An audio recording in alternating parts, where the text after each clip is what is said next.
ব্রেকফাস্টে ঝটপট কি বানানো যায় যা খেতে ভালো লাগবে, আবার একটু অন্যরকম স্বাদেরও হবে। অথবা আগের দিন ব্রেড দিয়ে কিছু বানানো হয়েছে, কাটাছেঁড়া ব্রেডের অংশ পড়ে আছে ফ্রিজে। এই সমস্ত কিছুর সমাধান আজকের রেসিপিতে। আজকে বানাবো স্পাইসি মশালা ব্রেড। নমস্কার বন্ধুরা, অ্যাপেটাইটের আরেকটি নতুন পর্বে আপনাদের সবাইকে সাদর আমন্ত্রণ। ব্রেডের পেছন দিকের টুকরোগুলো আমি নিয়ে নিয়েছি, আর নিয়ে নিয়েছি এরকম কেটে ছড়ে থাকা ব্রেডের অংশ। এগুলো দিয়ে নানা রকম ম্যাঙ্গো রসমালাই বানিয়েছি, বা কখনো পিৎজা বানিয়েছি, মিনি পিৎজা বানিয়েছি। তো এগুলো আমি নষ্ট করব না। আমি কেন, কোনো বাড়ির গৃহিণীরাই তার নষ্ট করেন না। তাই আজকে চলুন এটা দিয়ে একটা চটজলদি জলখাবার বানিয়ে নেওয়া যাক। প্রথমে ব্রেডগুলোকে এরকম টুকরো টুকরো করে কেটে নিতে হবে। স্পাইসি মশালা ব্রেড খেতে যেমন চমৎকার, খুব ঝটপট তৈরিও হয়ে যায়। ভাবছেন মশালা ব্রেড বানালে মানে পাউরুটি দিয়ে বানালে তো সে ক্যাতক্যাতে হয়ে যাবে। না না, একদমই না। সমস্ত টিপস সমেত শেয়ার করব আজকের রেসিপিটি। পাউরুটিগুলোকে সুন্দরভাবে শেপে কেটে নিলাম, আর যেগুলো পুরনো কাটাছেঁড়া ছিল সেগুলো অ্যাসিমেট্রিক শেপে ছোট করে টুকরো করে নেওয়া হয়েছে। এবারে একটা প্যান গরম করে তাতে প্রথমে কেটে নেওয়া পাউরুটির টুকরোগুলোকে গ্যাসের ফ্লেম মিডিয়ামে রেখে বেশ মিনিট 3 ধরে খুব ভালোভাবে ড্রাই রোস্ট করে নেব, যাতে ব্রেডের ভেতরের ময়েশ্চারটা উবে গিয়ে পাউরুটিগুলো একটু টোস্টের মতো হয়ে যায়।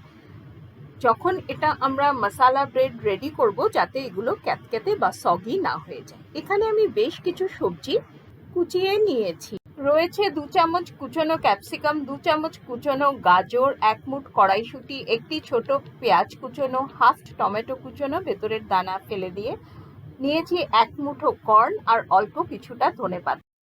গ্যাসে ফ্রাই প্যান বসিয়ে প্রথমে 2 চামচ সাদা তেল গরম হতে দেব।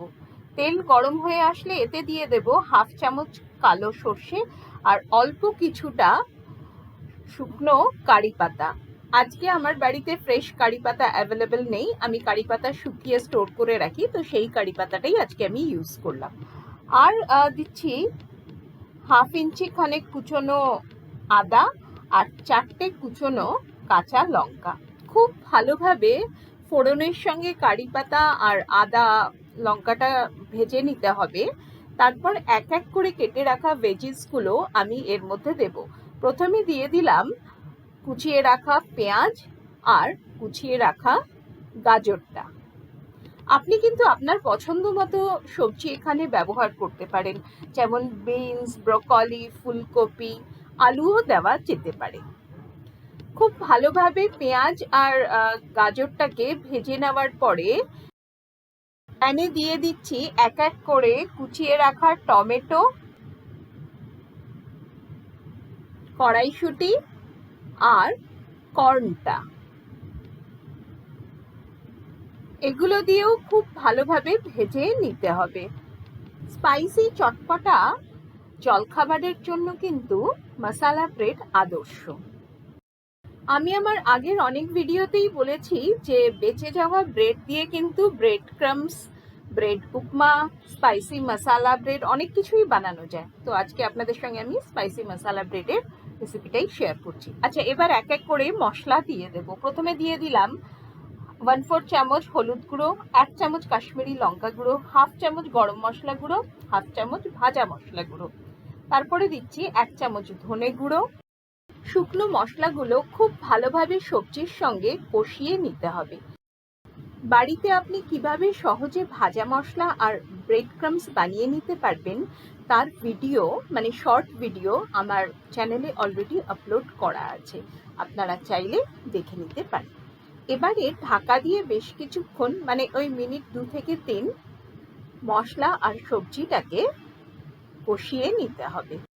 ফ্রাই প্যানে ঢাকা খুলে এবারে কুচনো ক্যাপসিকামটা মিশিয়ে দিলাম, আর দিয়ে দিলাম স্বাদ অনুসারে লবণ, স্বাদটাকে ব্যালেন্স করার জন্য সামান্য চিনি আর 1 চামচের মতো লেবুর রস। এবারে সমস্ত কিছু খুব ভালোভাবে মিশিয়ে নিতে হবে। আপনি চাইলে এর মধ্যে রোস্টেড বাদাম আর ডেসিকেটেড কোকোনাটও ইউজ করতে পারেন, খেতে কিন্তু মন্দ লাগে না। মশলা কিন্তু খুব ভালোভাবে কষে গেছে। এবারে রোস্ট করে রাখা পাউরুটির টুকরোগুলো ফ্রাই প্যানে দিয়ে দেব, দিয়ে মশলার সঙ্গে খুব ভালোভাবে মিশিয়ে নিতে হবে। মেশাতে মেশাতে আপনি দেখতে পাবেন যে পাউরুটি কিন্তু ইনট্যাক্ট রয়েছে, একেবারেই সগি হয়ে যায়নি। এবারে এর মধ্যে আমি দিয়ে দেব 2 চামচ টমেটো কেচাপ, 2 থেকে 3 চামচের মতো। এতে কিন্তু স্বাদটা ভীষণ ভালো আসে। এটা মিশিয়ে দেখবেন। অনেকে অবশ্য টমেটো কেচাপের পরিবর্তে দইও মেশান, তবে আমি প্রেফার করব টমেটো কেচাপ মেশানোর জন্য। কেচাপটা ভালোভাবে মিশিয়ে দিয়ে সব শেষ ওপর থেকে ছড়িয়ে দিলাম বেশ কিছুটা কুচনো ধনেপাতা। ব্যাস, আমাদের ready to serve spicy bread masala তৈরি। এই মশালা ব্রেড আপনারাও কিন্তু বাড়িতে বানিয়ে দেখতে পারেন, আশা করি আপনাদেরও ভালো লাগবে। আজকের উপস্থাপনা আপনাদের কেমন লাগলো অতি অবশ্যই আমাকে কমেন্ট করে জানাবেন। যদি ভিডিওটিতে কিছু ভালো লেগে থাকে তাহলে লাইক দিয়ে অনেক অনেক শেয়ার করবেন। আমার চ্যানেল যারা নতুন ভিউ করছেন তাদেরকে আমি রিকোয়েস্ট করব চ্যানেলটিকে সাবস্ক্রাইব করে আমার পাশে থাকার। নতুন নতুন রান্নার ভিডিও দেখতে গেলে অতি অবশ্যই কিন্তু অ্যাপিটাইটের ফেসবুক পেজটিকেও ফলো করতে হবে। সবশেষ ওপর থেকে ছড়িয়ে দিলাম কিছুটা কুচনো ক্যাপসিকাম, পেঁয়াজ, টমেটো আর কর্ন, সঙ্গে অল্প কিছুটা ধনেপাতা। দেখলেন তো, বেঁচে যাওয়া পাউরুটি দিয়ে কি সুন্দর একটা নতুন জলখাবার তৈরি হয়ে গেল। তাহলে আজ এ পর্যন্তই, ধন্যবাদ।